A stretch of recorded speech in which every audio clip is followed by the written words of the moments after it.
ఖమ్మం, మహబూబాబాద్, నల్గొండ జిల్లాలను వర్షాలు ముంచెత్తుతున్నాయి. అనేక మంది సర్వం కోల్పోయారన్నారు ఎమ్మెల్యే కూనంనేని సాంబశివరావు. రాష్ట్రాలకు సాయం అందించాల్సిన కేంద్రం తెలంగాణను ఒకలా, ఏపీని మరోలా చూస్తున్నాయని ఆరోపించారు.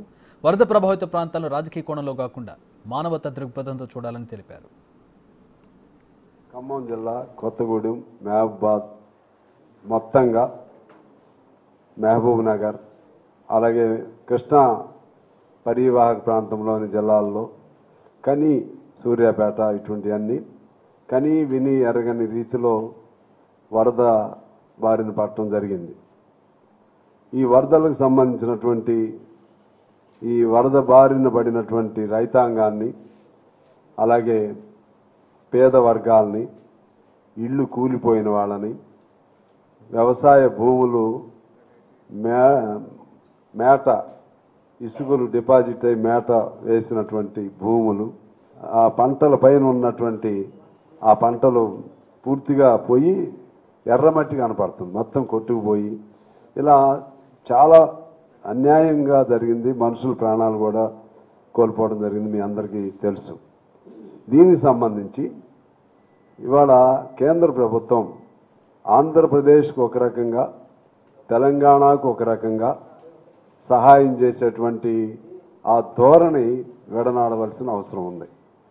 ఇది భారతదేశంలో ఉన్న ప్రజలం. మొన్న కిషన్ రెడ్డి గారు వాళ్ళు పర్యటన జరిపి ముందు మీ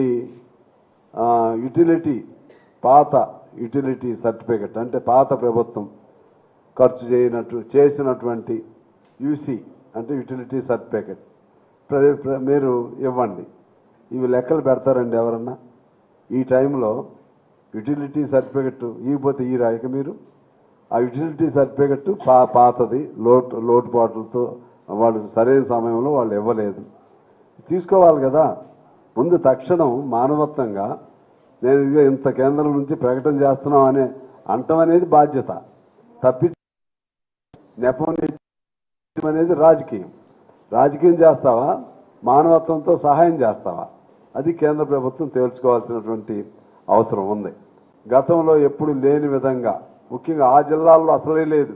ఎప్పుడు ఆ జిల్లాల్లో మా కొత్తగూడెం ఒకటే అప్పుడప్పుడు ఉంటుంది, కానీ జాతీయ విపత్తు కింద ప్రకటన చేసి కనీసం 6,000 కోట్ల రూపాయలు రాష్ట్ర ప్రభుత్వం అడిగిన మేరకన్నా ఇవ్వండి.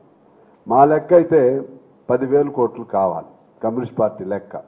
ఎందుకని అంటున్నామంటే వీళ్ళు ఒక సూపర్ఫిషియల్ అంచనాతో రాష్ట్ర ప్రభుత్వం కానీ కేంద్ర ప్రభుత్వం కానీ వాళ్ళు అట్లా లెక్కలు వేస్తారు, ఎస్ఎస్ చేస్తారు. అది పాత సాంప్రదాయకమైన పద్ధతి. దానివల్ల న్యాయం జరగదు. వాళ్ళ పద్ధతి ఏంటి? ఇల్లు దెబ్బతింటే 10,000, వ్యవసాయం పొలాలు దెబ్బతింటే 10,000. ఇది ఎక్కడ న్యాయం? 10,000 ఏంటి ఎకరాకి? ఇల్లు దెబ్బతింటే 10,000 ఏంటి? ఇది పాత పద్ధతుల్లో ఇది పనికిరానటువంటి అశాస్త్రీయమైనటువంటి లెక్కలు.